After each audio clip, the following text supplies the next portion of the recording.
Hello, welcome to this weekly forecast. I'm going to start off with EURUSD. Going to try and fly through as many instruments as possible that I'm looking at. Doesn't mean I'm going to be trading them all, but I'm just showing you the levels and why my bias is what my bias is. So starting off with EURUSD monthly chart, we have resistance here, selling opportunity there.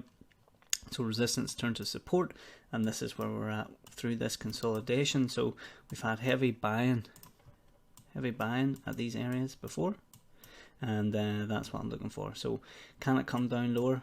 Yes, I'll be looking to buy here. So not really looking to sell into levels of heavy buying. I'm only looking for buying opportunities on EURUSD. So any sell opportunities I will not be taking. I think the bigger moves are to the upside. So with that being said, we'll move down into the daily, and you can see a little bit clearer, a little bit closer to the price action. So we've bounced before at this level, and we had a little bounce again, and we're coming down for a third time. If this goes lower and takes out this low, I'll automatically be looking for buys again, but bias is to go long, and that is exactly the plan. What I do have to keep in mind as well is this level on the daily. So support turn to resistance here.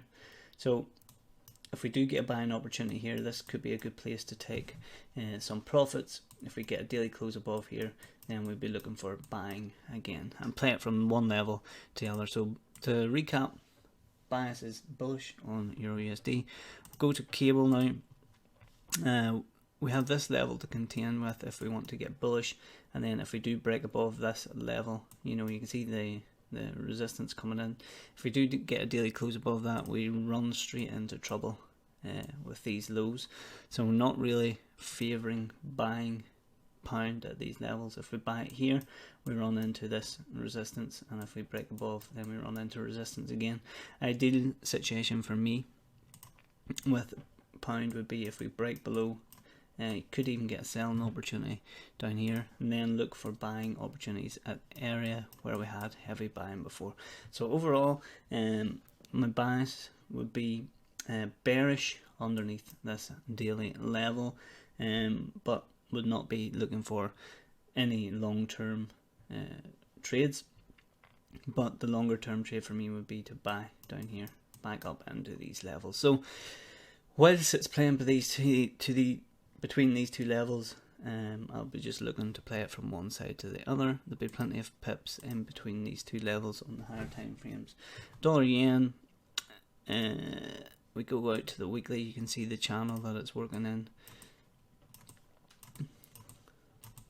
And whilst we are at the upper tier of this channel, I'll be looking for trades to the downside. A key level that I would like to point out we have here, and we're just between this, so you can see the resistance here, support, resistance, support, and a little bit of chop through here, and then support. So we really need, if we're looking for any breakdown, we'll need to start closing below here. And if we start going up, then this is the area to look for sales. So bias is bearish on dollar yen. I'll be looking for selling opportunities with these levels in mind, just to simplify it. Kiwi, the two levels these are monthly levels, support and resistance. If I go out to the monthly, I'll show you. You can see it a lot clearer. So support, resistance, support, resistance, and we failed to close below that. You see this huge wick, failing to close below that level, and I'm looking for a move up into you see support. I'll only be looking sales from this area. Don't really want to be playing it whilst we're in the middle between two ranges. We have took out this swing point, and something like that would probably be ideal, but I think the bigger move is to sell this area to the downside. Don't really want to be playing it while it's in between these two levels, basically. So we're going to have to be patient on Kiwi. Pound yen, tried to sell it last week. If we go to the weekly, support, resistance, resistance area. So looking for a trade to the downside. If we go to the H1, this was the level I was looking to break, retest and sell. We just got chop. Price just went sideways. So this is still on for this week, looking for selling opportunities, but I will wait to see what happens with Monday, and then I will jump on in that. So bias is bearish with pound yen based off those weekly timeframes. Pound CAD looks to be setting up quite nicely, probably one of my favourites. If we go to the weekly, if you followed me for a while, you know I've been looking to sell from these areas here, sell, and we're up into the higher tier of this huge range. So I do not want to be buying pound CAD straight into areas where we've sold off and found it very hard to break above, and when we did break above we got straight back below and sold off. So looking for sales on pound CAD. If we go down into the H1, we have this sort of initial move and then structure pullback up into these higher time frame levels. So let's see what Monday's range does, and see if we can get something like that. Be nice. So pound CAD quite high on the list, just because of where it is at and the room for it to move as well. So quite promising looking. Dollar CAD. If we go to the weekly, I've had this level and thought it was quite strange that we didn't take it out and we moved down. We're coming into an area of support now, so I'll only be looking for longs in dollar CAD on the lower time frames. If we go to the H1, we have this, or this is the H4, sorry, we have this level. If we stay above that, and looking for buying opportunities, just to take out these highs, not really looking for much more than that. It'll just be in and out. So if we can get Monday's range, get in and look for longs on a dollar CAD. That's what I'm looking for anyway.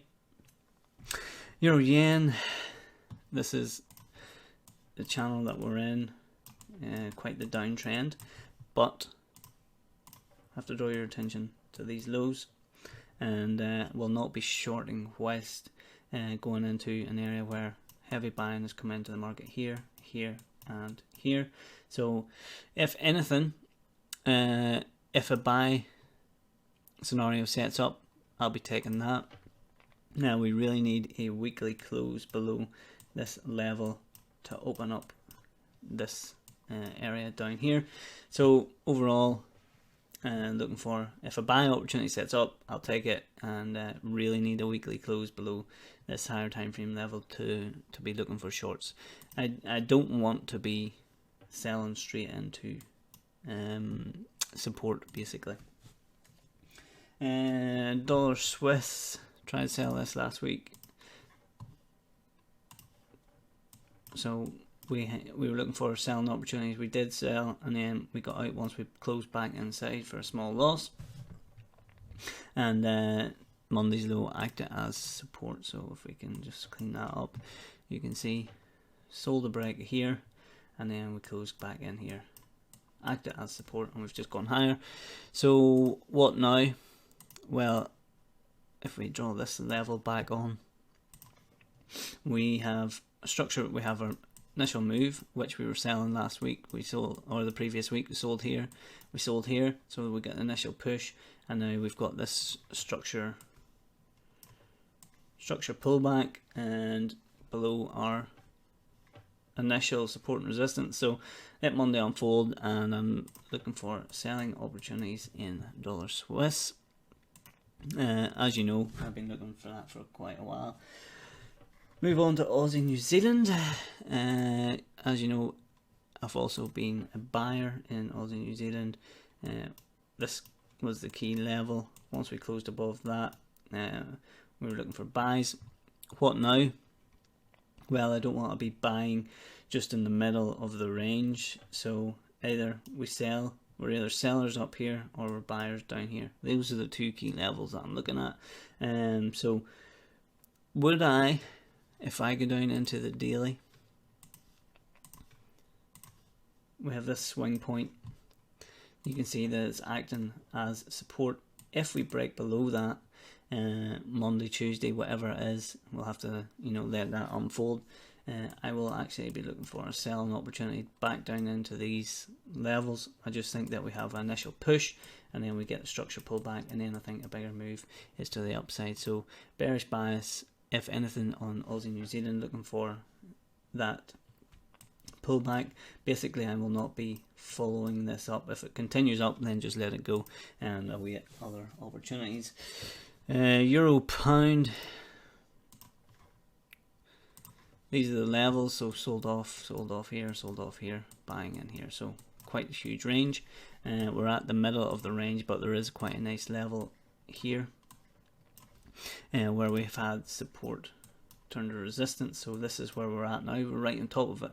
So if we get any buying opportunities or buying signals, I will be taking buying signals up into these areas here, and then looking for a bigger move to the downside. So any buying opportunities on Euro Pound I'll be looking for. And then let's finish off with Euro New Zealand. I just wanted to fly through this.